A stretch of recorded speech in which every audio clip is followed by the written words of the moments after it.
दोस्तों, हमारे आसपास एक चीज़ जो हर वक्त घट रही है वो है जन्म और मृत्यु। हमारे आसपास जान पहचान में शादियां हो रही हैं, बच्चे हो रहे हैं और हमारे आसपास बहुत सारे लोग शरीर त्याग रहे हैं, जिसे हम मृत्यु कहते हैं।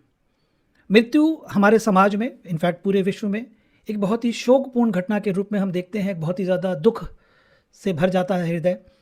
और कहीं ना कहीं हमारी जो सामाजिक व्यवस्था है दोस्तों, उसमें ये दर्द, ये दुख पूरी तरह से कभी भी रिकंसाइल नहीं होता, ये कभी भी हील नहीं हो पाता। हम डिस्ट्रैक्ट हो जाते हैं समय के साथ। हम वो पर्दा जो है, हम उस कोने को जो है देखते नहीं, लेकिन वो वास्तव में हील नहीं होता। वुंड, घाव जो है वो रहता है बना हुआ, अपनों को खोने का घाव। और फिर उसी वजह से अपनों को खोने का या किसी भी तरीके का खोने का, लॉस का डर जो है वो बना रहता है, और जो हमारे अंदर शंकाओं को और हमारे अंदर डर को जन्म देता है। बहुत जरूरी है कि अब हम सब अपने अपने जीवन में जन्म के पहले, मृत्यु के बाद के जीवन को समझें। ये जब शरीर छूटेगा तो क्या होगा, आत्मा स्वरूप क्या अरेंजमेंट किए हैं, क्या एग्रीमेंट्स किए हैं, इस जन्म की मेरी थीम क्या है, इस जन्म की मेरे पिताजी की थीम क्या थी, इस जन्म के मेरे उस रिश्तेदार की थीम क्या थी जिन्होंने सडनली जीवन छोड़ दिया, जिनका सडनली एक्सीडेंट हो गया। मेरे उस दोस्त का क्या लाइफ प्रोग्राम था, मेरे साथ उसके क्या एग्रीमेंट थे कि सडनली उसका मर्डर हो गया। अचानक से हंसता खेलता व्यक्ति एक्सीडेंट में, कोविड में, हमने पिछले 2-3 सालों में कितना देखा है, कितना खोया है।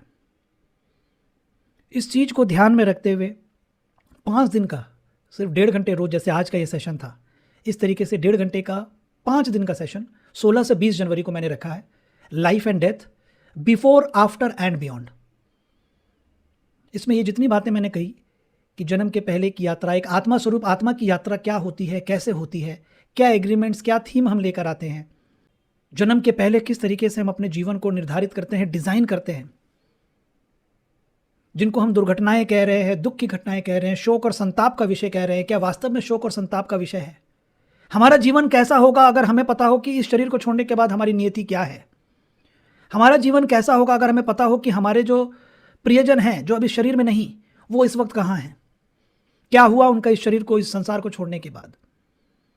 अगर ये पता चले, अगर ये अनुभव कर पाए, तो आपका जीवन कैसा होगा? आपके हृदय में दुख और संताप रहेगा कि नहीं रहेगा? दुख और संताप की जगह शांति और आनंद भर जाएगा?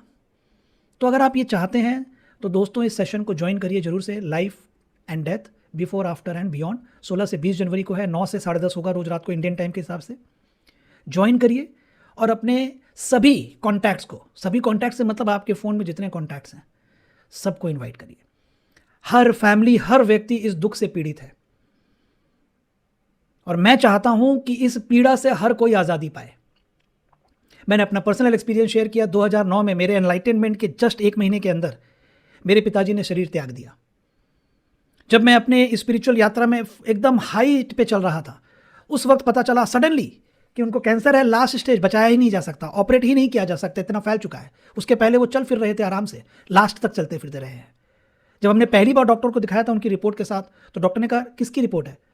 जब मैंने बताया कि मेरे पापा यही हैं, इन्हीं की रिपोर्ट है, तो डॉक्टर ने बोला आप चल के आए हैं? मतलब उस रिपोर्ट के हिसाब से, डॉक्टर के हिसाब से जिसकी ये रिपोर्ट है वो चल नहीं सकता था, और मेरे पापा आखिरी दिन तक चलते रहे।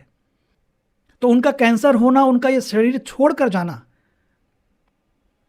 मेरे लिए, यस, फिजिकल मिसिंग आज भी है, लेकिन दुख नहीं है, शोक नहीं है, पीड़ा नहीं है, संताप नहीं है, सफरिंग नहीं है, क्योंकि मुझे पहले पता था कि वो जाएंगे। मैंने ही उन्हें कहा था कि आपके इस धरती पर आने का उद्देश्य पूरा हुआ पापा, आपका जन्म मेरे एनलाइटनमेंट के लिए हुआ था, अब आप जा सकते हैं। These are the words I told my father. नवंबर 2009 में, 4 नवंबर 2009 को ही लेफ्ट दिस वर्ल्ड पीसफुली। और मेरे घर में उसके बाद 12 दिन तक माहौल था जैसे मेरी शादी हो रही हो। 2010 सितंबर में मेरी wife Indu, world peace foundation की को फाउंडर आपकी इंदू मैम, उनकी मम्मी कैंसर से चलती रही। She left this world. We helped, मैं और इंदू, हमने उनको इस संसार को छोड़ने की बाद की जो यात्रा होती है उसके बारे में बताया। जब भी मिले, जब भी उनसे मिलने गए, जब वो कहती थी आप कुछ करिए, आपने तो भगवान को पा लिया है, वो जब अपने जवाई से कहती थी कि आपने तो भगवान को पा लिया है, मेरे दर्द का कुछ करिए, वो इतनी तकलीफ में होती थी वो। तब मैं उनको हीलिंग नहीं दिया करता था कि उनका दर्द ठीक हो जाए, तब मैं उनको कर्म का सिद्धांत और आत्मा की यात्रा बता रहा होता था, और उनको कहता था ध्यान में बैठिए, आत्मबोध करिए, शरीर त्यागने से पहले जान लीजिए कि आप ये शरीर नहीं है।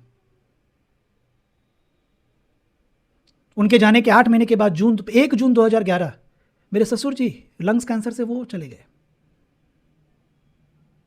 मैंने पिता को खोया, इंदु मैम ने मम्मी पापा दोनों को खोया। दर्द था, दुख और तकलीफ नहीं। हम इमीडिएटली उससे बाहर आ पाए। बहुत सारे ऐसे आप में से कितने सारे लोग हैं जो बहुत शोक और संताप में थे, जिन्होंने इस आत्मा की यात्रा को समझा, जाना, तो उस दुख और संताप से बाहर आ पाए। तो क्या आप लोग नहीं चाहते कि आप स्वयं बाहर आए और इस संसार में हर कोई एक मुक्त जीवन जी पाए, मृत्यु के भय से और अपनों को खोने के दुख और दर्द से मुक्त होकर एक आनंद भरा शांतिपूर्ण जीवन जी पाए? बहुत मामूली सा गुरु दक्षिणा रखा है इसी का, ताकि हर कोई ज्वाइन कर पाए। तो 15 दिन है दोस्तों, 12 जनवरी तक रजिस्ट्रेशन ओपन है। Please join and ask all your contacts to join. Thank you so much.